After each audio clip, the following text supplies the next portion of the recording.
Todos tenemos problemas. La mayoría pensamos que tenemos más problemas que los que realmente tenemos y que tenemos más problemas que los demás. Pero pocos, o quizá ninguno, ha tenido jamás los pesares que un hombre llamado Job tuvo. Y en medio de sus problemas, sus dolores, sus dificultades, sus perplejidades, su quebrantado corazón, su consternación, su desconcierto, él hace una declaración increíble que se encuentra en Job, capítulo 13, versículo 15. He aquí, aunque él me matare, en él esperaré. No obstante, defenderé delante de él mis caminos. Todos sabemos que Dios es necesario, que sin Él no existiríamos. Espero que lo sepa. Pero esa realmente no es la mayor pregunta. No solo es Dios necesario, la gran pregunta ¿es Dios suficiente? Y sabemos que Dios da bendiciones, pero debemos también admitir que Dios permite los problemas. Entonces, ¿podemos confiarle en nuestros problemas? ¿Sabe usted lo que el diablo piensa? El diablo piensa que alguien que sirve a Dios sin ningún interés secundario es un tonto. Por favor, retroceda a la primera parte de este libro, Job capítulo 1, los 3 primeros versículos. Versículos del 1 al 3. Hubo en tierra de Uz un varón llamado Job, y era este hombre perfecto y recto, temeroso de Dios y apartado del mal. Y le nacieron 7 hijos y 3 hijas. Su hacienda era 7,000 ovejas, 3,000 camellos, 500 yuntas de bueyes, 500 asnas, y muchísimos criados. Ahora escuche algo impresionante. Y era aquel varón más grande que todos los orientales. Él era un varón poderoso. Espiritualmente, él era un gran hombre. Financieramente, él era un gran hombre. Domésticamente, él era un gran hombre. Pero el diablo sospechaba de los motivos de Job. El maligno dijo, un momento, la única razón por la cual Job sirve a Dios es porque Dios ha sido muy bueno con él. Dios lo ha sobornado, Dios lo compró. Adelantémonos por favor al versículo 6. Un día vinieron a presentarse delante de Jehová los hijos de Dios. Ahora mire esto. Entre los cuales vino también Satanás. ¿Sabía que a Satanás en la Biblia se le llama el acusador de nuestros hermanos? Las criaturas angélicas venían a presentarse y entre ellas venía Satanás. Y dijo Jehová a Satanás, de paso le diré que Satanás significa adversario. ¿De dónde vienes? Respondiendo Satanás a Jehová dijo, de rodear la tierra y de andar por ella. De hecho, él todavía lo está haciendo, ¿no es cierto? Y Jehová dijo a Satanás, ¿no has considerado a mi siervo Job, que no hay otro como él en la tierra, varón perfecto y recto, temeroso de Dios y apartado del mal? Ahora preste atención al versículo 9. Respondiendo Satanás a Jehová dijo, ¿acaso teme Job a Dios de balde? Es decir, Dios, ¿no existe alguna intención secundaria por la cual te sirve? Versículo 10. ¿No le has cercado alrededor a él y a su casa y a todo lo que tiene? Al trabajo de sus manos has dado bendición, por tanto, sus bienes han aumentado sobre la tierra. Aquí Satanás lanza un desafío en rostro de Dios concerniente a Job. Pero extiende ahora tu mano y toca todo lo que tiene, y verás si no blasfema contra ti en tu misma presencia. Dios, Él realmente no te ama, ni se preocupa por ti. Él realmente no confía en ti. Tú simplemente le has comprado, lo has sobornado. Él ni siquiera sabe lo que son los problemas, ya que tú pusiste una cerca a su derredor. Sé que hay una cerca a su alrededor porque he intentado pasarla y tú no me lo permites. Tan solo déjame darle algunos problemas tamaño industrial. Déjame herirlo, ponerlo en tinieblas, causarle pérdida, sufrimiento y dolor. Dios, y te diré cuánto te ama. Él escupirá tu rostro, te maldecirá a la cara. Note el versículo 12. Dijo Jehová a Satanás, he aquí todo lo que tiene está en tu mano, solamente no pongas tu mano sobre él.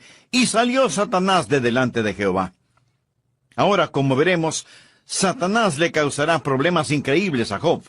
Y al final, después de todos esos problemas, Job dijo, he aquí, aunque él me matare, en él esperaré. El diablo le dijo, Dios, él te ama porque tú has sido tan bueno con él, porque tú le has dado riquezas, porque le has dado hijos, porque has puesto una cerca a su alrededor. Él te ama porque, amigo, esa es la más débil clase de amor. Cuando usted le dice a su esposa, te amo porque eres linda, o cuando ella le dice a su esposo, te amo porque provees para mí, ¿qué pasará si él pierde su trabajo y ella pierde su belleza? Esa clase de amor puede ser amenazante, y esa es la clase de amor que Satanás pensó que Job sentía por Dios. Le amas porque... Elimine el porque y desaparece el amor. Déjeme decir algo en forma incidental aquí. Cuando usted expresa amor a su cónyuge, a sus hijos, o a cualquier persona que en verdad ama, elimine el condicional porque y diga simplemente te amo. No porque lo que tienes o por lo que haces, sino por quien eres. Satanás no podía creer que Job amara a Dios por quien Dios era. Debía haber un motivo ulterior. Y es que el mundo es de esa manera. ¿Sabe lo que el mundo dice? Bueno, ese hombre va a la iglesia por razones de negocios.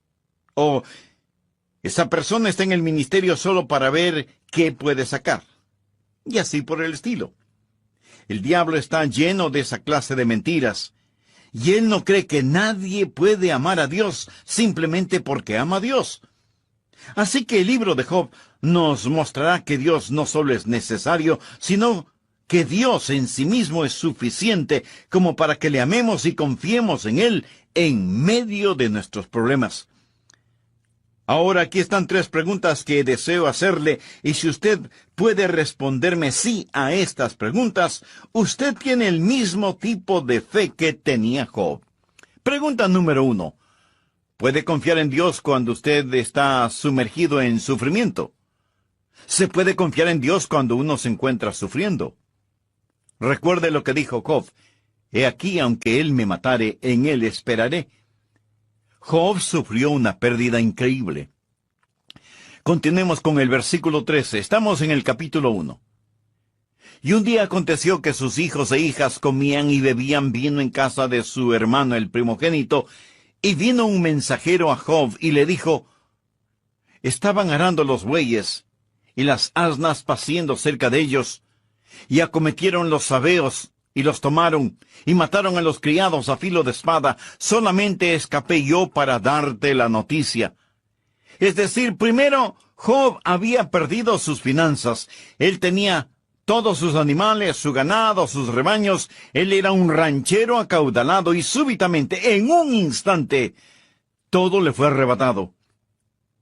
Bueno, si mañana por la mañana usted se despierta en pobreza, si la bolsa de valores se viene abajo, y usted tiene todo en acciones y bonos, y su tan llamada fortuna se desvanece, ¿podría usted aún confiar en Dios? ¿Podría? Bien, espero que sí. Job quedó en la quiebra de la noche a la mañana. Hubo pérdida financiera. E inmediatamente después de todo eso, no solo la pérdida financiera, sino también la pérdida de su familia. Mire, por favor, el versículo 18 del capítulo 1 y verá qué más aconteció. Entre tanto que éste hablaba, vino otro que dijo, tus hijos y tus hijas estaban comiendo y bebiendo vino en casa de su hermano, el primogénito, y un gran viento vino del lado del desierto y azotó las 4 esquinas de la casa, la cual cayó sobre los jóvenes, y murieron. Y solamente escapé yo para darte la noticia. Podríamos decir que fue como si un gran tornado de la mano de Satanás hubiera golpeado la casa donde los hijos de Job estaban y fueron arrebatados a la eternidad. Es decir, la casa completa se desplomó sobre su familia. Job había perdido sus finanzas e inmediatamente después pierde a su familia. Pero el diablo aún no había acabado con él. Job va también a perder su salud. Vaya al capítulo 2 y leamos el versículo 4. Respondiendo Satanás dijo a Jehová: piel por piel, todo lo que el hombre tiene dará por su vida. Pero extiende ahora tu mano y toca su hueso y su carne, y verás si no blasfema contra ti en tu misma presencia. Y Jehová dijo a Satanás: he aquí, él está en tu mano, mas guarda su vida. Y ahora Job está cubierto desde la coronilla de su cabeza hasta la planta de sus pies de grandes úlceras y llagas que han herido su cuerpo con fiebre y dolor. Su cuerpo está absorbido con la infección que erupcionaba en su piel, tanta que Job tomó un fragmento de una olla de barro quebrada para rascarse, y al hacerlo, supuraciones putrefactas salían de las llagas. ¿Puede imaginarse estar cubierto de la cabeza a los pies con furúnculos sangrantes y malolientes? Job había perdido su fortuna, su familia y su salud, pero el diablo aún no había terminado con él. Job tenía 3 amigos que vinieron para consolarle, para hablar con él, pero de consoladores no tenían nada. Quiero que escuche lo que uno de ellos dijo. Busque Job capítulo 4, versículo 7. Elifaz le dice a Job: recapacita ahora. ¿Qué inocente se ha perdido? ¿Y en dónde han sido destruidos los rectos? En otras palabras, Elifaz le dice: Job, viejo picarón, ¿qué es lo que has estado haciendo de malo? Porque nadie sufre de esta manera siendo inocente. Dios nunca ha dado la espalda a la gente justa. Elifaz asumía que Job tenía un pecado secreto. Si Job hubiera estado haciendo lo bueno, nada de lo que le pasó le hubiera pasado. Perder su fortuna, perder su familia, perder su salud y hasta su reputación. Todos nosotros cuidamos celosamente nuestra reputación, ¿verdad? ¿Qué haría usted si perdiera su reputación? ¿Qué, sin que usted haya hecho nada malo, la gente piense que sí lo hizo? ¿Qué si la gente empieza a criticarle y decir que usted tiene la culpa y usted ni sabe de lo que están hablando? Hay muchas personas que tienen esa filosofía en estos días. A muchas de ellas usted las ve en la televisión transmitiendo un mensaje que dice: si usted está bien con Dios, va a tener riquezas, va a ser acaudalado, tendrá dinero, comodidades, carros hermosos y lujosos, usted lo tendrá todo. De paso, envíenos un generoso donativo. Amigo, esta clase de personas abundan en la televisión, ¿lo has notado? La idea o filosofía detrás de esto es que la única razón por la cual usted sufre es porque ha hecho algo malo. Así que arregle sus cuentas con Dios y tendrá todo lo que quiere. Déjeme decirle que hay una sola cosa equivocada con esa filosofía. No es cierto. Algunos de los santos más santos de Dios sufrieron tremendas vicisitudes y nunca tuvieron nada.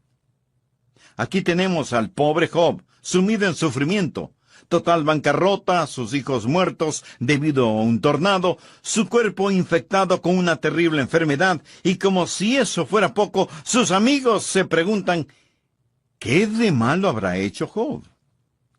Ahora, en medio de todas esas circunstancias, Job alaba y glorifica a Dios. ¿Puede usted hacer eso? ¿Puede confiar en Dios cuando está sumergido en sufrimiento? No piense que la fe es la forma de evitar el sufrimiento.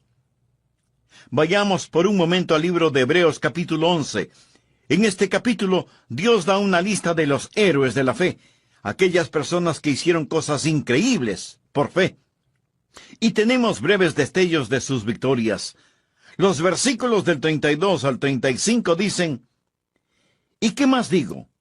Porque el tiempo me faltaría contando de Gedeón, de Barak, de Sansón, de Jefté, de David, así como de Samuel y los profetas, que por fe conquistaron reinos, hicieron justicia, alcanzaron promesas, taparon bocas de leones, apagaron fuegos impetuosos, evitaron filo de espada, sacaron fuerzas de debilidad, se hicieron fuertes en batalla, pusieron en fuga ejércitos extranjeros, las mujeres recibieron sus muertos mediante resurrección. Si solo leyera eso, yo me enlistaría de inmediato. Si eso es la fe cristiana, póngame en esa lista. Si parece que todo es solo miel y nada de hiel, pero espere un minuto. Desde el versículo 36 hay un cambio. Otros, y subraye esa palabra, experimentaron vituperios y azotes, y a más de esto, prisiones y cárceles. Fueron apedreados, aserrados, puestos a prueba, muertos a filo de espada. Anduvieron de acá para allá cubiertos de pieles de ovejas y de cabras, pobres, angustiados, maltratados, de los cuales el mundo no era digno, errando por los desiertos, por los montes, por las cuevas y por las cavernas de la tierra. En este punto a lo mejor usted pregunta, ¿pero qué hicieron de malo? La respuesta está en el versículo 39. Y todos estos, aunque alcanzaron buen testimonio mediante la fe, tenían un buen testimonio, y no habían hecho absolutamente nada malo. Y pensamos en aquellos que lograron escapar y los que pudieron soportar. Les fue dada la fe para escapar, fe para soportar. Unos fueron puestos en libertad, otros encontraron la muerte. ¿Tiene usted la fe para ser liberado? Pues me alegro por usted. Tiene la suficiente fe como para morir. Qué pregunta, ¿verdad? ¿Qué es lo que estoy tratando de decir? Sencillamente esto, usted puede tener fe y calamidad al mismo tiempo. Tener fe no significa que usted va a salir bien librado siempre. Fe no es recibir de Dios lo que usted quiere. Fe es aceptar lo que Dios le da. Entonces la pregunta es, ¿puede confiar en Dios cuando usted está sumergido en sufrimientos? Entre quienes me escuchan, tal vez hay algunos que están confinados en sus casas debido a alguna enfermedad. Podrían decir como Job, he aquí, aunque él me matare, en él esperaré. Si usted puede decirlo, tapará la boca al diablo. Verá, el diablo piensa, tan solo dejen que esos creyentes tengan un poco de problemas, que tengan persecución, que terminen en bancarrota, dejen que uno de sus hijos muera, que tengan alguna enfermedad que consuma su cuerpo, que tengan ese tipo de problemas, que sean culpados por hacer mal, cuando ellos no han hecho absolutamente nada malo. Ellos maldecirán a Dios. Pero Job aseguró, yo no voy a maldecir a Dios, yo voy a alabarle. Job expresó, Jehová dio y Jehová quitó. Sea el nombre de Jehová bendito. Amigo, quiero que veamos lo siguiente. Miren lo que dice Job en medio de tan trágicos pesares. Leamos en el capítulo 1, versículo 20. Entonces Job se levantó, y rasgó su manto, y rasuró su cabeza, y se postró en tierra, y adoró, y dijo, desnudo salí del vientre de mi madre, y desnudo volveré allá. Jehová dio y Jehová quitó, sea el nombre de Jehová bendito. Ahora, observe esto. En todo esto no pecó Job, ni atribuyó a Dios despropósito alguno. ¿Ha notado que cuando las personas no pueden culpar a otros por los problemas y dificultades que están pasando, le echan la culpa a Dios? Dice la Biblia que Job no atribuyó a Dios despropósito alguno. En otras palabras, no le culpó a Dios por sus calamidades, más bien alabó el nombre de Dios. Amigo, ¿ha aprendido a alabar el nombre de Dios cuando está en problemas? Cuando está en dificultades, se siente protegido por los poderosos brazos de Dios. Amigas, amigos, gracias por estar en nuestra sintonía y como siempre, sean bienvenidos a nuestro programa el amor que vale. Estamos estudiando la vida de Job para saber cómo podemos confiarle a Dios nuestros problemas y hemos respondido a la primera pregunta: ¿cómo confiar en Él cuando estamos sumergidos en sufrimientos? Pregunta número 2. ¿Puede confiar en Dios cuando sus amigos le abandonan? Bien, es una cosa el estar sumergido en sufrimiento, pero ¿qué cuando sufrimos y no hay nadie a nuestro lado que sufra con nosotros? No hay nadie a quien le importemos. Bueno, Job tenía 3 amigos, 3 consoladores, mas ¿qué tipo de consoladores eran ellos? Como observaremos, todo lo que ellos hicieron fue venir, hablar cosas sin sentido y criticar a Job. Realmente no eran sus amigos del todo. Como dice el refrán popular, con amigos así, ¿quién necesita enemigos? Bien, veamos ahora Job 19:14. Mis parientes se detuvieron y mis conocidos se olvidaron de mí. ¿Puede usted confiar en Dios cuando sus amigos lo abandonan? Mis parientes se detuvieron y mis conocidos se olvidaron de mí. Agradezco a Dios por los amigos. Ellos son maravillosos. Pero ¿qué pasa cuando sus amigos no comprenden, cuando usted está en dificultades y nadie parece entenderle? Y a propósito, los amigos de Job no podían entenderle porque ni ellos ni Job sabían qué estaba ocurriendo. Job estaba en completa oscuridad, y así estaban sus amigos. Y tal vez peor que estar sufriendo físicamente es tener amigos que lo abandonen a uno. Quizá no haya mayor dolor que ese. Anote al margen Salmo 41, verso 9. Aún el hombre de mi paz en quien yo confiaba, el que de mi pan comía, alzó contra mí el calcañar. Esa fue una profecía de lo que Judas Iscariote haría al Señor Jesucristo. Salmo 55, versos del 12 al 14. Porque no me afrentó un enemigo, lo cual habría soportado.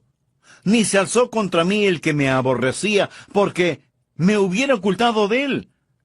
Sino tú, hombre, al parecer íntimo mío, mi guía y mi familiar, que juntos comunicábamos dulcemente los secretos y andábamos en amistad en la casa de Dios. Piensa en esto. Aquí está Job en su más profunda necesidad, y sus amigos le han dado las espaldas. Es como el anciano apóstol Pablo en la cárcel de Filipos, que necesitaba algún consuelo, pero tuvo que escribir, porque Demas me ha desamparado, amando este mundo. Ahora, eso le puede suceder a usted. Tal vez estoy hablando a algún consiervo pastor cuya iglesia está en su contra. A lo mejor el mismo comité de púlpito que le invitó a servir en la iglesia ahora le pide la renuncia porque está predicando la verdad del Evangelio.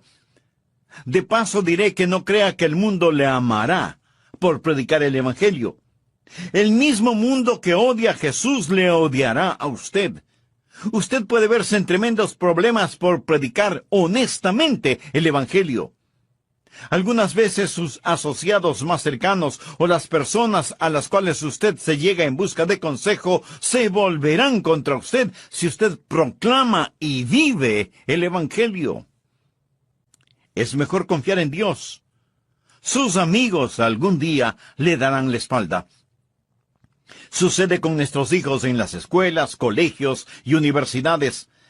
Si ellos tienen una firme convicción de su fe cristiana, aquellos estudiantes que no la tienen se burlarán de ellos, se reirán de ellos, se lo aseguro. Cuando usted tiene una firme actitud por Cristo, sus amigos le dejarán. Y lo mismo sucede en el mundo de los negocios. Si usted practica justicia y honestidad en sus negocios y tiene socios que actúan solamente en forma contraria, ellos se volverán en su contra. Es más, tratarán de hacerle caer, le serrucharán el piso. Ahora la pregunta es, ¿puede usted confiar en Dios cuando está sumergido en sufrimiento? ¿Puede confiar en Dios cuando sus amigos le abandonan? ¿Sabía que incluso la esposa de Job le dio la espalda? Leamos Job capítulo 2, versículos 9 y 10. Entonces le dijo su mujer: ¿aún retienes tu integridad? Maldice a Dios y muérete. Y él le dijo: como suele hablar cualquiera de las mujeres fatuas, has hablado. ¿Qué? ¿Recibiremos de Dios el bien y el mal no lo recibiremos? En todo esto no pecó Job con sus labios. Su esposa entra donde está el pobre Job en sufrimiento, sentado sobre un montón de ceniza. Ella viene y le dice: tan solo mírate, mira lo que Dios te ha hecho. Job, ¿por qué no maldices a Dios y te mueres? Esta es su esposa. ¿Sabe lo que él le responde a ella? Él le dice: mujer, estás loca. Estás hablando como una de esas mujeres insensatas. ¿Estás loca, mujer? No lo entiendo esto, mas te diré algo. Estoy confiando en Dios, y no lo rechazaré ni lo negaré. Cuando ella le dijo: maldice a Dios y muérete, ¿sabe lo que ella hacía? Llevaba a cabo la obra del diablo. Eso es exactamente lo que Satanás dijo que Job haría. La tercera pregunta quizás sea más difícil. ¿Puede confiar en Dios cuando está abrumado por las tinieblas, abatido por la oscuridad? Bien, recuerde que usted entiende por qué todo esto está pasando. Es decir, usted puede leer el primer capítulo del libro de Job, observar que hay una competencia aquí, y Satanás ha difamado el carácter de Dios, y Satanás ha calumniado el carácter de Job. Y usted sabe que Dios está permitiendo que Job sea probado, no para mostrar que Job caerá, sino para demostrar que no lo hará. Usted sabe eso. Sin embargo, Job no sabía nada. Job no había leído el libro de Job. Él no comprendía todo esto. Él estaba en oscuridad absoluta. Él no tenía idea de lo que estaba ocurriendo. Ahora vamos a Job, capítulo 23. Los primeros 5 versículos. Respondió Job y dijo: hoy también hablaré con amargura, porque es más grave mi llaga que mi gemido. Job dice que ni siquiera puede comparar sus gemidos con lo que siente. ¿Quién me diera el saber dónde hallar a Dios? Yo iría hasta su silla, o sea, su trono. Expondría mi causa delante de él y llenaría mi boca de argumentos. Yo sabría lo que él me respondiese y entendería lo que me dijera. Job está diciendo: Dios quisiera hablar contigo. Tengo algunas preguntas que hacerte. Preguntas que me molestan interiormente. Dios, me debes algunas respuestas. ¿Qué es lo que está pasando? Leamos los versículos 8 y 9. He aquí yo iré al oriente, y no lo hallaré, y al occidente, y no lo percibiré. Si muestra su poder al norte, yo no lo veré. Al sur se esconderá, y no le veré. El anciano Job no pudo ver a Dios, es decir, en lo más profundo del sufrimiento, tal vez Dios esté ahí, pero no está. Parece que no está en ninguna parte. Job exclama: Dios, ¿dónde estás? No entiendo lo que está pasando y me gustaría hablar contigo. Quiero saber, dime por qué. Si usted está en tinieblas ahora mismo y está diciendo: Dios, me debes algunas respuestas, busque el capítulo 50 de Isaías. Aquí el profeta tiene una gran pregunta, versos 10 y 11. ¿Quién hay entre vosotros que teme a Jehová y oye la voz de su siervo? El que anda en tinieblas y carece de luz, confíe en el nombre de Jehová y apóyese en su Dios. He aquí que todos vosotros encendéis fuego y os rodeáis de teas. Andad a la luz de vuestro fuego y de las teas que encendisteis. De mi mano os vendrá esto.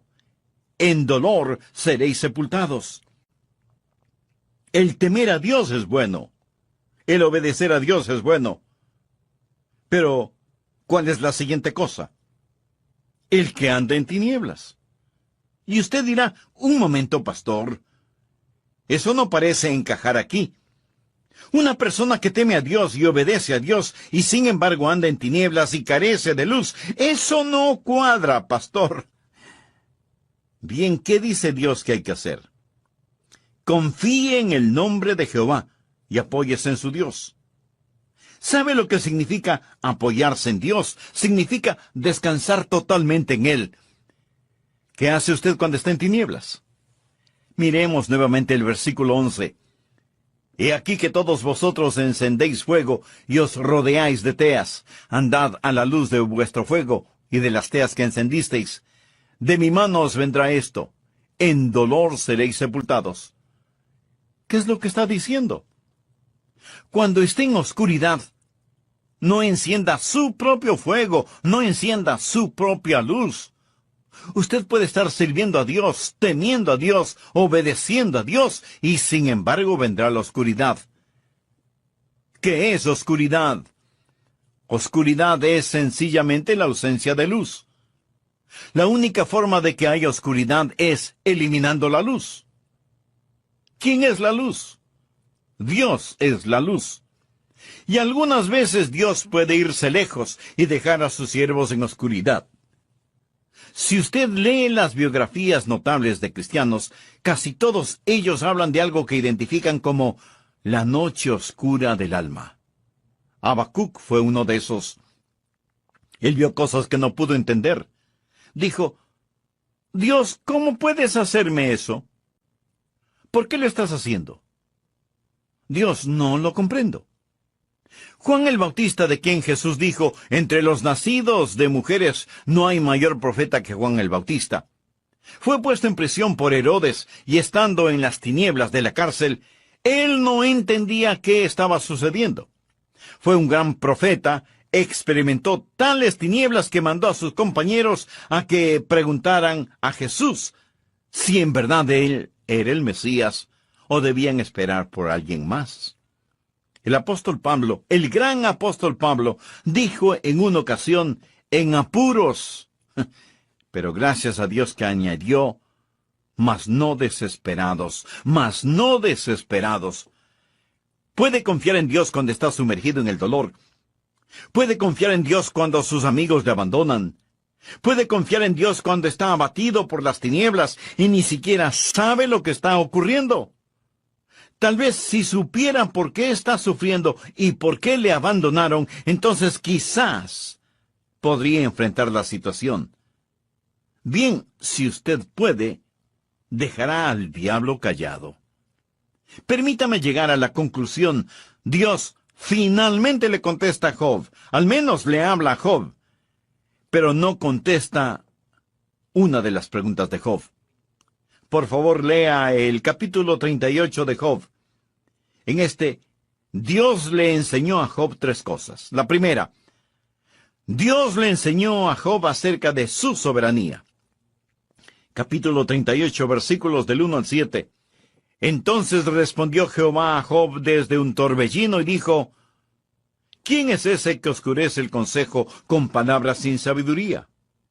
Ahora, ciñe como varón tus lomos. Yo te preguntaré y tú me contestarás. ¿Dónde estabas tú cuando yo fundaba la tierra?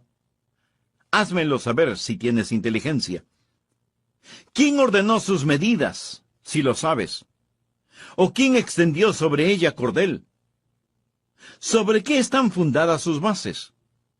¿O quién puso su piedra angular cuando alababan todas las estrellas del alba y se regocijaban todos los hijos de Dios? Job, siéntate. Quiero preguntarte algo, hijo. ¿Dónde estabas cuando yo hice todo? Job, cuando creé el universo, cuando puse este mundo en órbita en el espacio, cuando lo diseñé todo, ¿estabas tú allí? ¿Entiendes, Job? Amigos, los científicos de hoy están tratando de descubrir lo mismo con su telescopio Hubble, y aún no lo han descubierto. Job no lo descubrió, y usted tampoco lo descubrirá. Hay ciertas cosas que nadie, absolutamente nadie, podrá descubrir, porque son de conocimiento exclusivo de Dios. ¿No es cierto? Lo que Dios le está preguntando a Job es, Job, cuando yo hice todo esto, pedí tu consejo. Fuiste mi instructor. Mira, Job, tengo derecho a ser como deseo. Y en tus problemas es mejor que aprendas de la soberanía de Dios. La segunda, Job aprendió de la suficiencia de Dios. Cuando Job finalmente ve a Dios, lo ve en forma totalmente diferente. En Job capítulo 42, versículos 5 y 6, él dice una gran declaración en el libro de Job. De oídas te había oído, mas ahora mis ojos te ven. El tiempo cuando estará más cerca de Dios y cuando usted le amará y apreciará más es cuando usted está sumergido en sufrimiento, abandonado por sus amigos y abrumado por la oscuridad. Solamente Dios es necesario en tiempos así. Dios será suficiente. Y finalmente Job aprendió no solo de la soberanía de Dios y de la suficiencia de Dios, sino que también aprendió de la compasión de Dios. El libro concluye de esta manera. Job capítulo 42, versículos del 10 al 13. Y quitó Jehová la aflicción de Job cuando él hubo orado por sus amigos. Él también puede quitar su aflicción, amigo. Y aumentó al doble todas las cosas que habían sido de Job. Y vinieron a él todos sus hermanos y todas sus hermanas, y todos los que antes le habían conocido, y comieron con él pan en su casa, y se condolieron de él, y le consolaron de todo aquel mal que Jehová había traído sobre él, y cada uno de ellos le dio una pieza de dinero y un anillo de oro. Y bendijo Jehová el postrer estado de Job más que el primero, porque tuvo 14,000 ovejas, esto es el doble, 6,000 camellos, el doble otra vez, 1,000 yuntas de bueyes, 2 veces más, y 1,000 asnas, el doble. Pero mire esto, y tuvo 7 hijos y 3 hijas. Mas espere un momento, ¿por qué no le dio Dios a Job 14 hijos y 6 hijas? Job recibió el doble de todo lo demás. Le diré el por qué. Él nunca perdió a sus hijos y a sus hijas. Tan solo se fueron al cielo. Yo tengo un bebecito en el cielo. No lo he perdido, sé dónde está. Alguien le expresó al gran Vance Havner: siento mucho que haya perdido a su esposa. Y él respondió: no la he perdido, sé dónde está. La muerte puede ocultar, mas no puede dividir. Ellos están al otro lado con Cristo. Ellos están con Él, y Él con nosotros. Amigo, escúcheme. El hombre nacido de mujer está hastiado de sinsabores. Gracias a Dios por sus bendiciones. Él bendijo a Job. Dios se complace en la prosperidad de sus siervos, mas es mejor que usted tenga la fe de Job y diga: aunque me matare, en él esperaré. Hay una canción que me gusta mucho y dice así: cuando las respuestas no son suficientes, allí está Jesús. Allí está Jesús. Tarde o temprano usted tendrá que tener la fe de Job. Usted dirá: Jehová dio, Jehová quitó, sea el nombre de Jehová bendito. Bien, tal vez usted diga: no creo que quiera ser creyente si voy a tener toda esta clase de dificultades. Mi amigo tendrá problemas de todos modos. Hombre nacido de mujer está hastiado de sinsabores. Somos nosotros los que tenemos la respuesta en el Señor Jesucristo. Amén. ¿Sabía usted que la salvación es un regalo de la gracia y misericordia de Dios? Usted no puede hacer nada para ganarla, excepto traer sus pecados delante de Dios, arrepentirse, pedir perdón y tener a Cristo en su corazón. Si usted se llega a Él con arrepentimiento y fe, Él le salvará. La Biblia dice: estas cosas os he escrito a vosotros que creéis en el nombre del Hijo de Dios, para que sepáis que tenéis vida eterna y para que creáis en el nombre del Hijo de Dios. Usted puede saberlo hoy mismo recibiendo a Cristo. ¿Le gustaría decir una oración al respecto? Querido Dios, reconozco que soy pecador y que mi pecado merece ser juzgado, pero necesito misericordia. Señor Jesús, tú pagaste con tu sangre por mi pecado. Gracias por tomar mi lugar. Me arrepiento de mis pecados y te recibo en mi corazón como mi Salvador y mi Señor. No pido ninguna señal o alguna sensación emocional. Me aferro a tu palabra y con todo mi corazón confío en ti. Gracias por escucharme, gracias por perdonarme. Comienza a hacerme la clase de persona que tú quieres que sea y dame el valor de confesarte públicamente sin avergonzarme de ti. Lo pido en tu santo nombre. Amén. Ahora, la razón para eso es que estamos en batalla con el mundo, la carne y el diablo no quiere que oremos. Muchos de nosotros tenemos problemas de la indiferencia. En realidad no queremos orar. Otros tenemos el problema de la ignorancia, no queriendo saber cómo orar o por qué orar. Otros enfrentamos el problema de nuestra falta de habilidad y otros, a lo mejor tenemos el problema del lenguaje. No sabemos cómo formular y expresar nuestras oraciones. Algunos podemos tener problemas con ataques satánicos. Cuando nos disponemos a orar, el diablo viene a invadir nuestra mente y distraer nuestra atención. Y muchos de nosotros experimentamos algunas o todas estas cosas que a veces son la causa de que no podemos orar como debemos orar. Dios sabe esto y nos ha dado a alguien para que nos ayude en nuestra vida de oración. Ese alguien es el Santo Espíritu de Dios. Veamos Romanos 8, versos 26 y 27. Y de igual manera el Espíritu nos ayuda en nuestra debilidad, pues qué hemos de pedir como conviene no lo sabemos.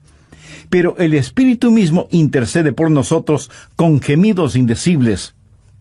Mas el que escudriña los corazones sabe cuál es la intención del Espíritu, porque conforme a la voluntad de Dios, intercede por los santos. ¡Qué extraordinarios son estos versículos! Ruego a Dios que nos ayude a entenderlos.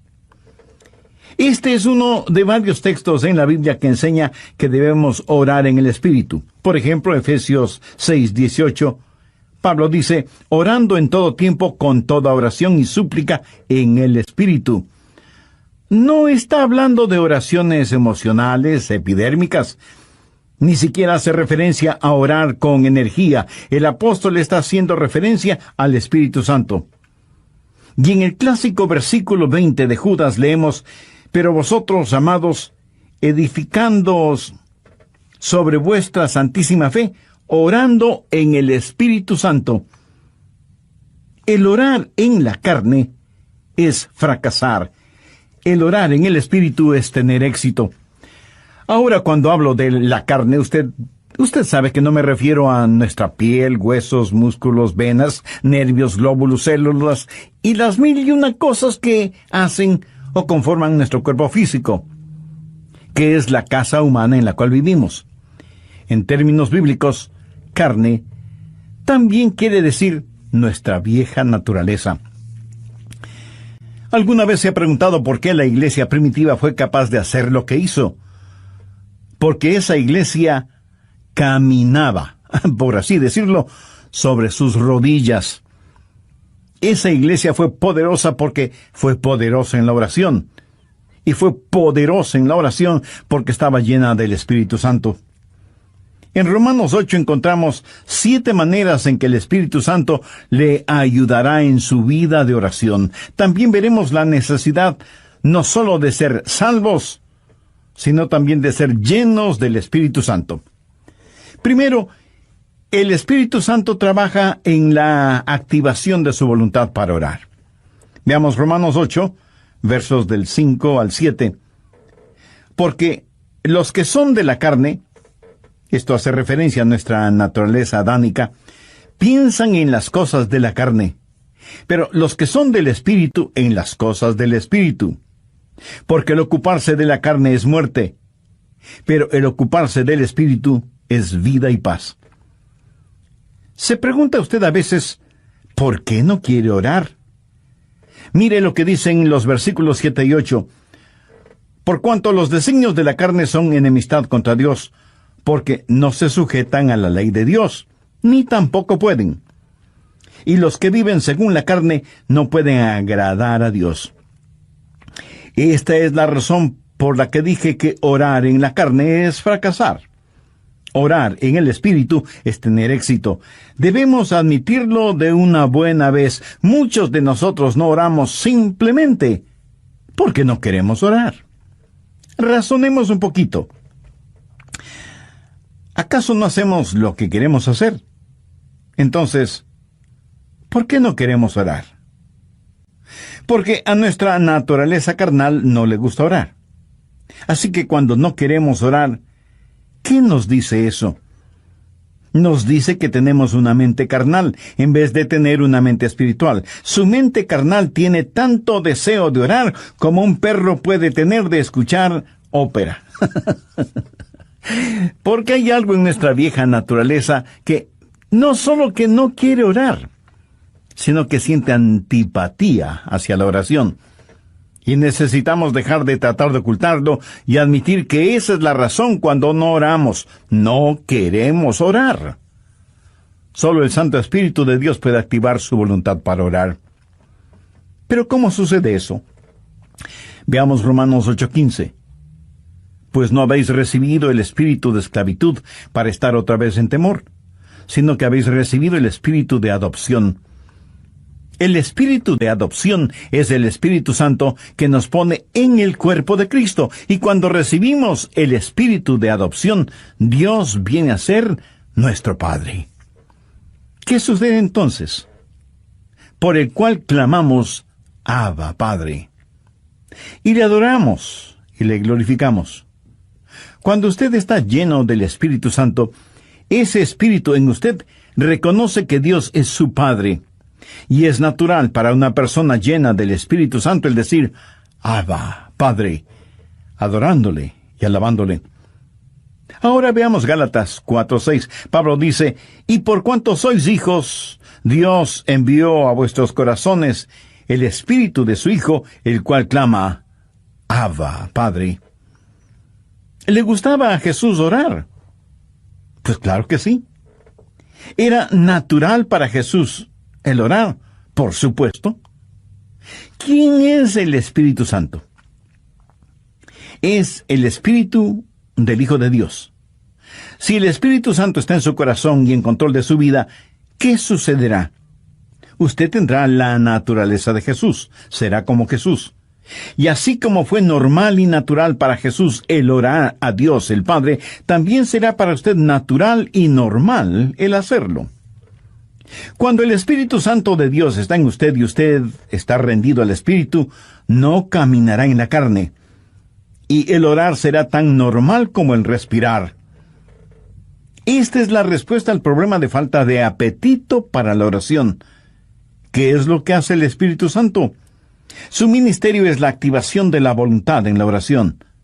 Anote al margen Filipenses 2:13. Porque Dios es el que en vosotros produce así el querer como el hacer, por su buena voluntad. Cuando usted está lleno del Espíritu Santo, anhelará el orar. Así que, si no tiene deseos de orar, admítalo. La mente carnal es enemiga de Dios. Por eso, el primer ministerio del Espíritu Santo es la activación de nuestra voluntad para orar en el Espíritu. Porque Dios es el que en vosotros produce así el querer como el hacer por su buena voluntad. Segundo, el Espíritu Santo trabaja animando nuestros cuerpos. Cuando usted ora, se siente cansado, adormecido, con pereza, no puede concentrarse, y su mente divaga. Y aunque usted no lo admita, sabe que esto es verdad, pero ¿por qué? Porque no solo tenemos problemas con nuestra voluntad, sino también con nuestros cuerpos. Por eso el Espíritu Santo no solo activará nuestra voluntad, sino que también animará nuestro cuerpo. Ahora no estoy diciendo que cada vez que usted se siente cansado es un pecado, o que está fuera de la voluntad de Dios. No. Hay un descanso que es legítimo. Aun Jesús les dijo a sus discípulos que descansaran por un momento. Y el mismo Señor Jesucristo una vez estuvo tan cansado que se quedó dormido en un barco en medio de una tormenta. De hecho, qué estupendo es estar cansado para poder dormir profundamente, ¿no le parece? Pero a veces, cuando va a orar, comienza a bostezar y se siente medio dormido y su mente no puede concentrarse en la oración. De pronto en la televisión usted ve que su equipo favorito está jugando y como por arte de magia, usted está totalmente despierto y alerta. ¿Dónde entonces está el problema? Su problema no es físico. Es el diablo que, utilizando el cuerpo suyo, lo mantiene alejado de la oración. Recuerda lo que pasó en el jardín de Getsemaní. Mateo 26, los versos 40 y 41. Jesús había pedido a sus discípulos que velaran y oraran.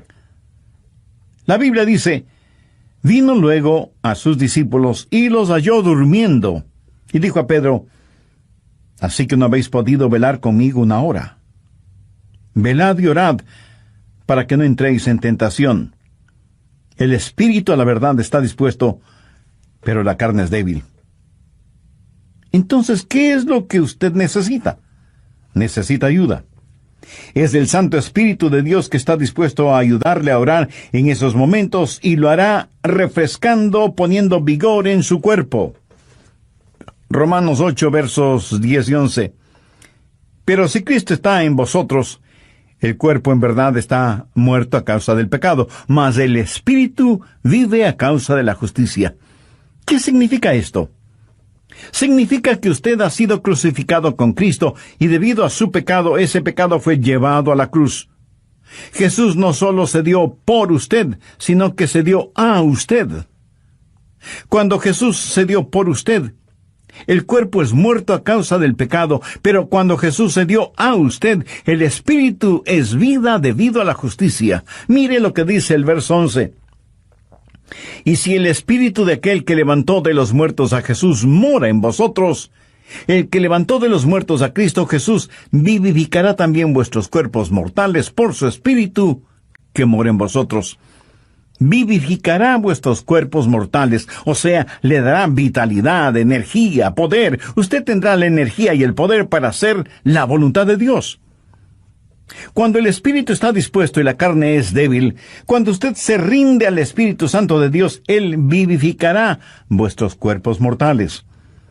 Evidentemente Jesús no esperaba que Pedro, Santiago y Juan se durmieran en el jardín de Getsemaní. Pero la razón por la que ellos se durmieron es que estaban en la carne y no en el Espíritu. Sé por experiencia personal que cuando cedo a esos momentos de divagación mental y me siento como cansado y distraído, pero me rindo al Espíritu Santo, tengo energía y vitalidad. Déjeme darle un ejemplo de la vida de Jesús. La Biblia dice que Jesús, viajando por Galilea, dijo que le era necesario pasar por Samaria. Ese era un camino tortuoso, y a mitad del viaje, Jesús se sintió cansado. Llegó a una ciudad llamada Sicar.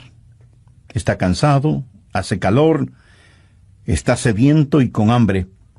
Se sienta al borde de un pozo, y de pronto hay una oportunidad para ministrar. Una mujer samaritana se acercó al pozo para sacar agua y se encontró con Jesús, y él le ministró espiritualmente.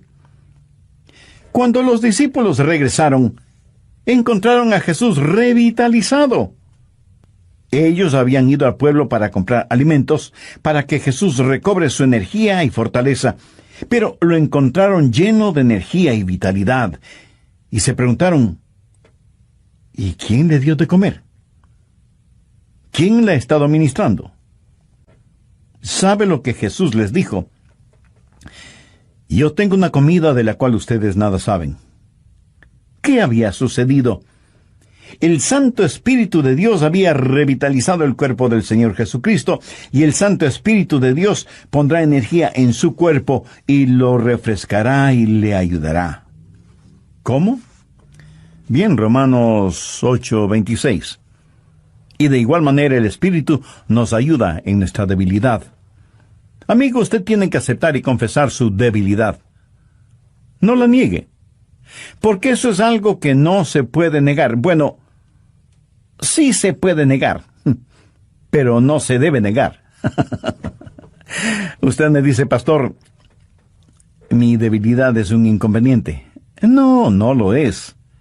Es más bien una oportunidad. ¿Qué es lo que Dios le dijo al apóstol Pablo en 2 de Corintios 12:9? Bástate mi gracia, porque mi poder se perfecciona. ¿En dónde? En la debilidad. ¿Lo ve? Nuestro problema muchas veces no es que somos débiles, sino que no somos lo suficientemente débiles todavía. Nunca hemos dicho en forma final, Señor, no lo puedo hacer. No tengo lo que se necesita para hacerlo. Y seguimos luchando.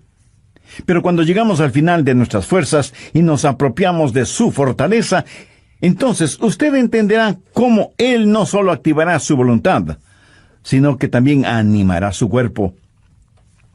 Mira, el plan de Dios es librarnos de nuestra autosuficiencia a fin de que nos entreguemos a su suficiencia. Por eso Él nos hace perpetuamente débiles para que podamos ser perpetuamente fuertes. La palabra ayuda en este verso 26 es una palabra muy interesante en el idioma griego. Puede significar el sostener algo. Por ejemplo, es usado cuando Marta le dijo a Jesús, refiriéndose a su hermana María, Jesús, ¿podrías decirle que venga a la cocina y me ayude?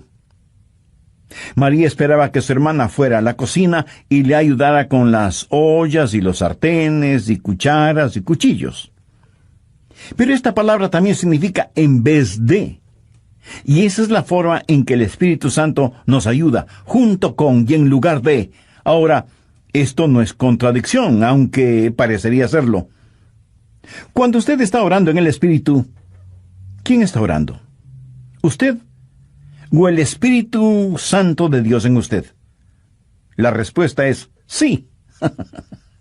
El Santo Espíritu de Dios está orando en lugar suyo, en vez de usted, pero está orando juntamente con usted. Usted no puede hacerlo sin Él. Él no lo hará sin usted. Qué compañerismo y qué privilegio el orar con el Espíritu Santo. El Espíritu Santo de Dios quiere pensar a través de nuestras mentes, quiere hablar por medio de nuestros labios, quiere ver utilizados nuestros ojos, quiere gemir a través de nuestro espíritu. Es el Espíritu Santo en el espíritu humano, junto con y en lugar de. ¿Tiene el Santo Espíritu de Dios en usted? Para tenerlo es necesario que usted haya recibido a Jesucristo en su corazón como su Salvador y Señor, porque Jesús prometió que daría, enviaría y sellaría con su Santo Espíritu a quienes, arrepintiéndose de sus pecados y aceptando el sacrificio de Jesucristo en la cruz del Calvario, lo reconocen como Salvador y Señor de sus vidas, y les dan la bienvenida para que Él habite y controle sus vidas. Usted puede hacer esa decisión este mismo momento, orando la siguiente sencilla oración. En Dios eterno, sé que hace mucho tiempo no he conversado contigo y que mi vida de oración es deplorable. Perdóname y ayúdame por medio de tu Santo Espíritu para que yo pueda aprender a orar en el Espíritu. Señor Jesús, perdona mis pecados, límpiame, sáname, sálvame. Agradezco tu sacrificio en la cruz, derramando tu preciosa sangre para pagar por mis pecados y darme vida eterna. Y porque tú moriste por mí, yo quiero vivir para siempre por ti. Ayúdame a vivir conforme a los designios de tu voluntad. En tu nombre lo pido. Amén.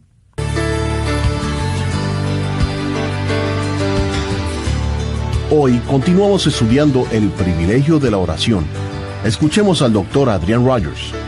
Cerca de su casa seguramente hay un poste de luz. Y casi en la punta tiene un transformador que recibe un alto voltaje increíble. De ese transformador sale la energía eléctrica para su casa. Y esa energía eléctrica sirve para que usted encienda las luces de la casa y ponga a funcionar todos sus electrodomésticos y equipo electrónico. Esa corriente eléctrica también le sirve para que usted pueda poner un par de rebanadas de pan en la tostadora que quedarán doradas y calientitas. Ahora, si el alto voltaje no pasara primero por el transformador y estuviera conectado directamente a su tostadora sería la tostada. Bienvenidos a El Amor que Vale, el Ministerio Bíblico Radial del Dr. Adrian Rogers. ¿Se ha encontrado alguna vez en la situación donde no sabe cómo orar por algo? Suponga que usted tiene una persona amada que está enferma. ¿Cómo va a orar por esa persona? Señor, sánala. Pero, ¿qué si Dios quiere llevarse a esa persona al cielo? Nosotros oramos, Dios, permite que se queden. Jesús ora, Padre, permite que vengan. ¿Alguna vez ha pensado en esto? Esta es la segunda parte del estudio bíblico, Cómo orar en el Espíritu, presentado por el Dr. Adrian Rogers en la voz del pastor Lenín de Llanón. En el programa anterior y basados en Romanos 8 comenzamos a estudiar 7 maneras en que el Espíritu Santo le ayudará en su vida de oración. Las 2 primeras fueron: primero, el Espíritu Santo trabaja en la activación de su voluntad para orar, y segundo, el Espíritu Santo trabaja animando nuestros cuerpos. Bien, prosigamos con el estudio de hoy. Tercero, el Espíritu Santo nos ayuda en la adaptación de nuestras peticiones. Otro de los problemas es que a veces sencillamente no sabemos orar como debemos orar. Miremos nuevamente lo que dice Romanos 8:26. Y de igual manera el Espíritu nos ayuda en nuestra debilidad, pues ¿qué hemos de pedir como conviene? No lo sabemos. Y eso es muy cierto. A veces sencillamente no sabemos qué pedir. Regresemos brevemente a Romanos 8:14. Porque todos los que son guiados por el Espíritu de Dios, estos son hijos de Dios. Todos tenemos cosas específicas por las cuales orar. Yo sé que debo orar por mi esposa, por nuestros hijos, por nuestros nietos. Sé que debo orar por mis hermanos pastores y por miembros de nuestra iglesia. Eso es parte de mi responsabilidad.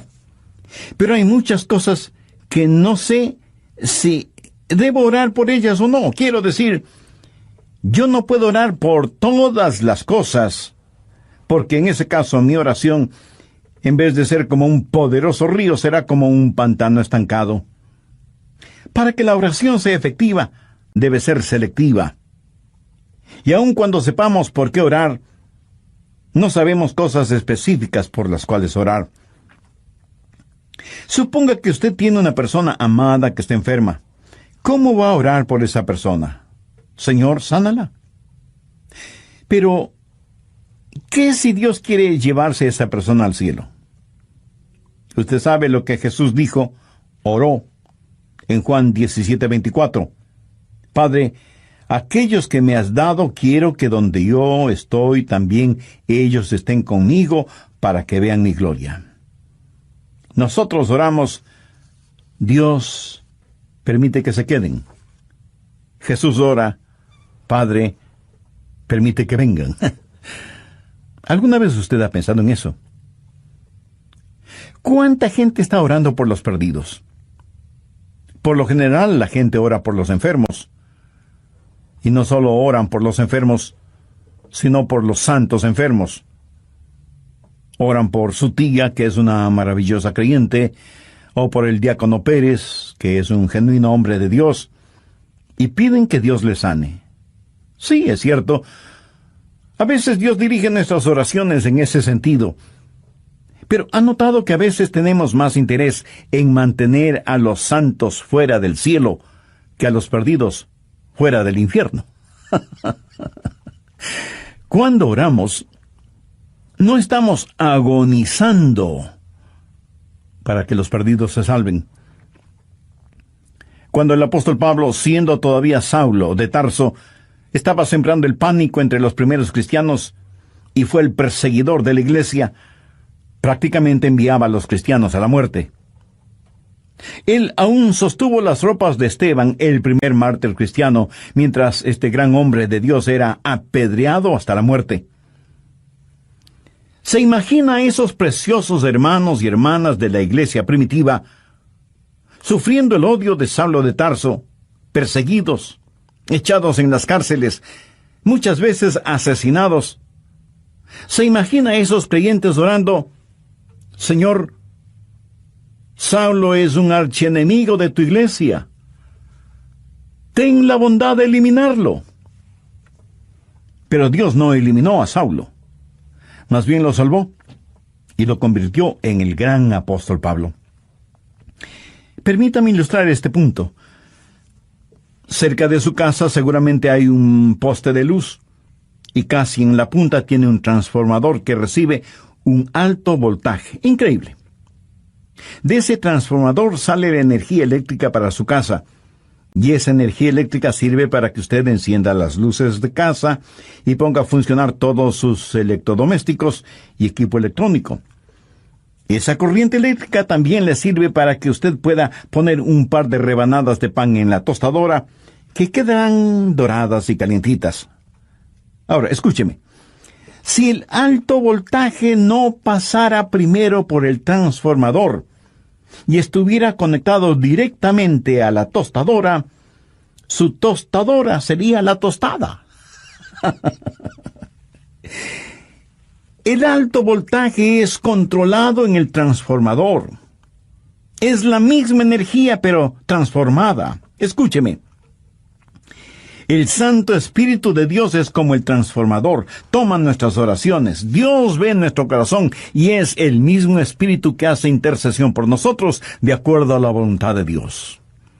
En Romanos 8:27 leemos: Mas el que escudriña los corazones sabe cuál es la intención del Espíritu, porque conforme a la voluntad de Dios intercede por los santos.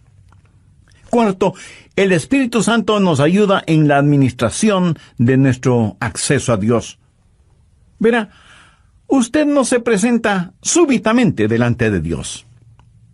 Y lo que voy a decir a lo mejor lo sorprenda. Usted necesita que alguien lo lleve a la presencia de Dios y le dé acceso hacia Él. ¿Qué es lo que dice Romanos 8, 14, 15? Porque todos los que son guiados por el Espíritu de Dios, estos son hijos de Dios. Pues no habéis recibido el espíritu de esclavitud para estar otra vez en temor, sino que habéis recibido el espíritu de adopción por el cual clamamos: Abba, Padre. Eso significa que es el Espíritu Santo de Dios el que nos da acceso. Anote Efesios 2:18. Porque por medio de Él, los unos y los otros tenemos entrada por un mismo Espíritu al Padre. ¿Por medio de quién? Por medio de Jesús tenemos acceso por el mismo Espíritu al Padre. ¿Cómo trabaja la oración? Oramos a Dios por medio de Jesús en el Espíritu. Tenemos acceso por un mismo Espíritu al Padre. Alguna vez fui invitado a la oficina oval en la Casa Blanca para una reunión con el presidente de los Estados Unidos. ¿Cómo piensa usted que se entra a esa oficina oval? ¿Cree que simplemente sale del taxi, entra en la oficina oval y dice: «Hola, presidente»? No. Usted no puede hacer eso. Primero, le llevan a un salón particular donde conoce a una persona que es el embajador personal del presidente y conversa con usted hasta que usted esté listo. Y entonces le guía hacia la oficina oval. Eso es lo que hace el Espíritu Santo cuando usted llega no a la oficina oval, sino a la oficina celestial. Cuando usted viene frente al trono de la gracia, tiene un Padre a quien orar, tiene un Salvador en nombre de quien orar, y tiene un Espíritu Santo que le ayudará a orar. ¿Alguna vez ha orado sintiendo que ora a Dios, pero no con Dios? Y tiene la sensación de que Dios está a millones de años de distancia. ¿Ha escuchado la expresión: mis oraciones no pasan del tumbado? La oración no es simplemente el enviar cohetes de oración al cielo.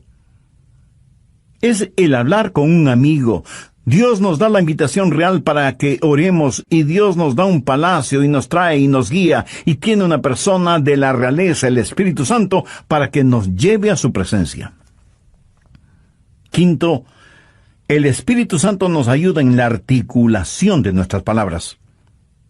Otro problema cuando oramos es que se nos traba la lengua y como que nos quedamos sin palabras. ¿Sabe lo que son las palabras? Las palabras son únicamente vehículos que transportan los pensamientos. Pero algunas veces esos pensamientos son demasiado pesados para ese vehículo. A veces esos pensamientos son tan profundos, tan grandes, tan imponderables, que no sabemos cómo expresarlos con palabras. Es entonces cuando necesitamos estar orando en el Espíritu. Veamos Romanos 8:26, la parte final del versículo. Pero el Espíritu mismo intercede por nosotros con gemidos indecibles. Cuando nuestros pensamientos son tan profundos que no podemos expresarlos con palabras, entonces el Espíritu Santo le dice a Dios lo que nosotros no podemos verbalizar. ¿Sabe usted que hay una manera de orar sin palabras? De acuerdo al versículo que acabamos de leer, ¿quién es el que emite gemidos indecibles? Es el Espíritu Santo fundido con el espíritu humano. La palabra gemido en el original significa dolores de parto. Si alguna vez ha estado cerca de una mujer que está dando a luz, la habrá escuchado dando gemidos de parto. Pero ¿sabe qué es ese gemido? Es un gemido de dolor transfigurado por la esperanza. Y eso es exactamente lo que es la oración, dolor transfigurado en esperanza. Romanos 8:22 dice, porque sabemos que toda la creación gime a una, y aún está con dolores de parto hasta ahora. Ahora, note lo que dice el verso 23. Y no solo ella, sino que también nosotros mismos, que tenemos las primicias del Espíritu, nosotros también gemimos dentro de nosotros mismos, esperando la adopción, la redención de nuestro cuerpo. Nuestros cuerpos aún no han sido redimidos. Nuestra alma ha sido redimida. Nuestro espíritu ha sido redimido. Pero nuestro cuerpo todavía no ha sido redimido. Por lo tanto, vivimos en un mundo lleno de gemidos y de dolores y de enfermedades y de llanto y de muerte. Todo está alrededor nuestro. Y sea usted salvo o no es inmune a esta realidad. No piense que, porque usted es salvo, no habrá dolor ni sufrimiento. En los versos 22 y 23, Pablo dice, porque sabemos que toda la creación gime, y aún está con dolores de parto hasta ahora. Y no solo ella, sino que también nosotros mismos, que tenemos las primicias del Espíritu. Cuando usted ora, el Santo Espíritu de Dios entra en esa agonía. Y así como Jesús lloró en Getsemaní, en sus horas más oscuras y profundas, usted sentirá cómo el Santo Espíritu se junta con su espíritu en oración silenciosa y con gemidos tan intensos que no pueden ser escuchados. Si usted nunca ha experimentado esto, entonces usted no sabe lo que es en realidad orar. Pero llegará el momento en que lo sepa, cuando no tenga ni la menor idea de qué hacer o de qué decir. Entonces será cuando el Santo Espíritu de Dios se fundirá con su espíritu y le ayudará no solo en la administración del acceso a Dios, sino también en la enunciación de sus deseos. Y Dios sabe lo que significa eso, aun cuando usted no diga una sola palabra. ¿No es eso maravilloso? Sexto, la declaración de nuestra confianza viene del Espíritu Santo. Romanos 8, versos 26 y 27. Y de igual manera el Espíritu Santo nos ayuda en nuestra debilidad, pues, ¿qué hemos de pedir como conviene? No lo sabemos. Pero el Espíritu mismo intercede por nosotros con gemidos indecibles, Mas el que escudriña los corazones sabe cuál es la intención del Espíritu, porque conforme a la voluntad de Dios intercede por los santos. Y en el versículo 28 está la respuesta a la tácita pregunta: ¿cuál es la voluntad de Dios? Y sabemos que a los que aman a Dios, todas las cosas les ayudan a bien, esto es, a los que conforme a su propósito son llamados. Y surge de inmediato la pregunta: ¿cuál es el propósito de Dios? Y el versículo 29 tiene la respuesta: para que seamos hechos conforme a la semejanza.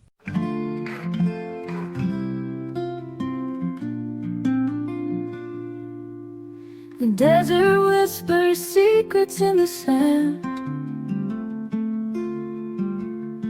Windswept trails across a barren land. The canyon walls echo time's old song, carved by waters that have flowed so long.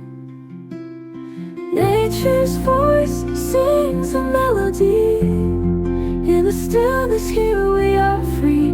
Every grain a story untold.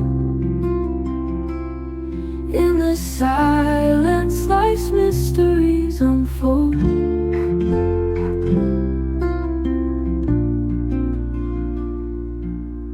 Sunsets blaze in a fiery hue. Stars light up skies of the clearest blue. Every dune holds a hidden tale, whispers carried on the breeze so frail. Nature's voice sings a melody. In the stillness here we are free. Every grain a story untold. In the silence life's mysteries unfold.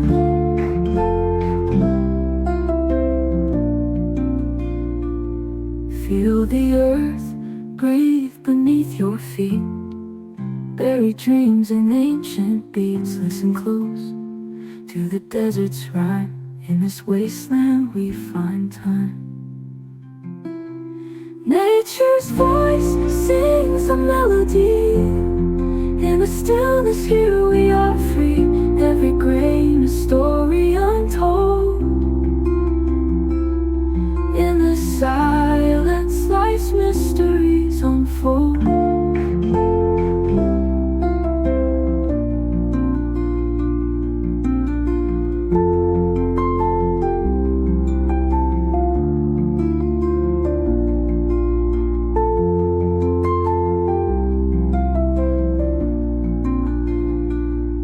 Feel the earth breathe beneath your feet. Buried dreams and ancient beats. Listen close to the desert's rhyme. In this wasteland we find time. In the silence life's mysteries unfold.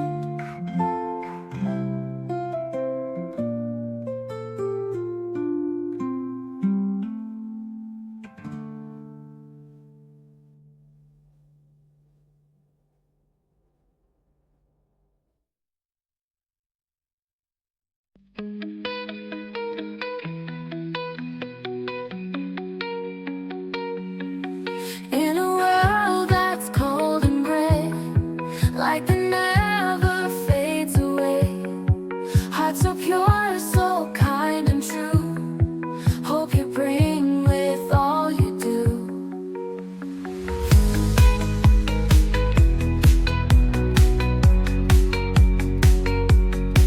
Every moment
are the one who left us tree, and laughing was a cold and night though.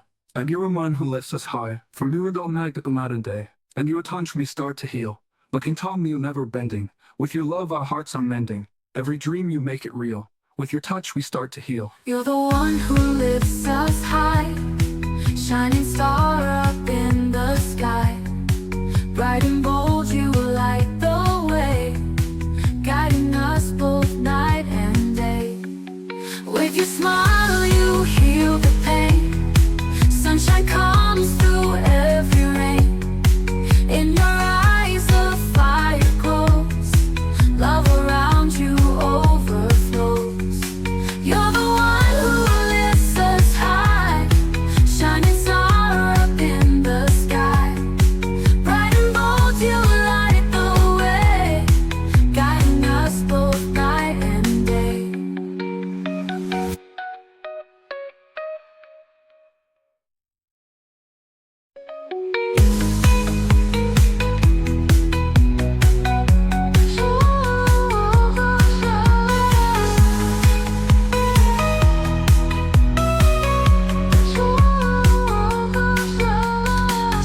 With your smile you heal the pain, sunshine comes through every rain. In your eyes a De su hijo. Pero a veces usted ora y gime y llora y suplica y nada sucede. Y usted dice, le oré a Dios y no escuchó mi oración. Amigo, sí la escuchó. Recuerde que todas las cosas obran para bien. Literalmente significa que Dios está haciendo todas las cosas para el bienestar suyo. Pero escúcheme con atención. El plan de Dios para usted no es, primordialmente, el hacerle saludable, millonario y feliz. El plan de Dios para usted es santificarle y hacerle a la semejanza de su Hijo Jesucristo. Dios sí escucha nuestras oraciones. Y usted puede pedir cierta cosa, pero Dios le da otra diferente, que le ayudará a usted a ser más y más a la semejanza del Señor Jesucristo. Amigo, de eso se trata todo. La oración no convierte a Dios en una especie de mensajero celestial que está esperando recibir sus órdenes para complacer sus deseos y caprichos. De ninguna manera. La oración es el plan de Dios para hacerle a usted a la semejanza de su Hijo. Una vez tuve una tremenda carga de oración, la más pesada que he tenido. Llegué al punto no solo de pedirle a Dios, sino de gritarle a Dios. No por falta de respeto, sino más bien motivado por la desesperación. No en forma desafiante, sino angustiada. Le dije, Señor, ¿dónde estás que no me escuchas? ¿Sabe lo que Dios hizo? Claramente escuché su voz en mi mente cuando me dijo, Adrián, he escuchado tu oración. Me ocuparé del asunto. No me dijo cómo. Solamente me dijo que no me preocupara, que Él se encargaría de todo. Ese es el significado de Romanos 8:28, y sabemos que a los que aman a Dios todas las cosas les ayudan a bien, esto es, a los que conforme a su propósito son llamados. Esa es una declaración de nuestra confianza. Séptimo, cuando oramos en el Espíritu, hay una amplificación de nuestra victoria. Permítame que le diga un secreto. Al diablo no le gusta que usted ore. Miremos lo que dice Romanos 8, 31 y 32. ¿Qué pues diremos a esto? Si Dios es por nosotros, ¿quién contra nosotros? El que no escatimó ni a su propio Hijo, sino que lo entregó por todos nosotros, ¿cómo no nos dará también con Él todas las cosas? El diablo hará no solamente lo posible, sino hasta lo imposible para impedir que usted ore. Cuando ora, tenga la seguridad que sentirá el ataque de Satanás. Toda la artillería del infierno está en su contra cuando ora. ¿Por qué? Creo que el diablo les dice a sus demonios, muchachos, vamos a evitar como sea que... Y aquí él dirá su nombre, Juan, Rosa, Pedro, María, o como usted se llame. Se concentre en la oración. Si él o ella no pueden orar, les venceremos siempre. Pero si logran orar, ellos nos vencerán siempre. Amigos, Satanás está en su contra, es su enemigo, pero si Dios es por nosotros, ¿quién contra nosotros? Por eso usted no puede orar en la carne, porque si lo hace así será presa fácil de Satanás. Pero cuando ora en el Espíritu, si Dios está con usted, ¿quién puede estar en su contra? Escúcheme. Si usted todavía no es un creyente en el Señor Jesucristo, este momento puede ser el más extraordinario de su vida si lo acepta como Salvador y Señor. Este momento puede ser el primer instante de su nueva vida. Hoy puede abrir su corazón al Señor, tener el perdón de sus pecados y tener al Santo Espíritu de Dios morando en usted y ayudándole a orar y a ser la clase de persona que Dios quiere que usted sea, y dándole la absoluta seguridad de que, cuando muera, irá a estar con Jesús en el cielo. Cuando el carcelero que cuidaba a Pablo y a Silas les preguntó: señores, ¿qué debo hacer para ser salvo? Ellos dijeron: cree en el Señor Jesucristo, y serás salvo tú y tu casa. Esa palabra creer no significa un creer intelectual o académico, significa confiar. Si usted confía en el Señor Jesucristo, será salvo. Así que este mismo momento usted puede, donde quiera que esté, abrir su corazón y recibir a Cristo como su Salvador y su Señor. Pídale perdón por sus pecados. Agradézcale que Él dio su propia vida muriendo en la cruz del Calvario para darle vida eterna.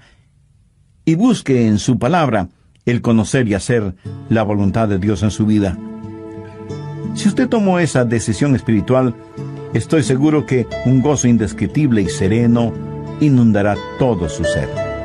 Por favor, tenga la bondad de escribirnos al respecto para gozarnos espiritualmente con usted y también tener el privilegio de orar por usted y su nueva vida como creyente en el Señor Jesucristo.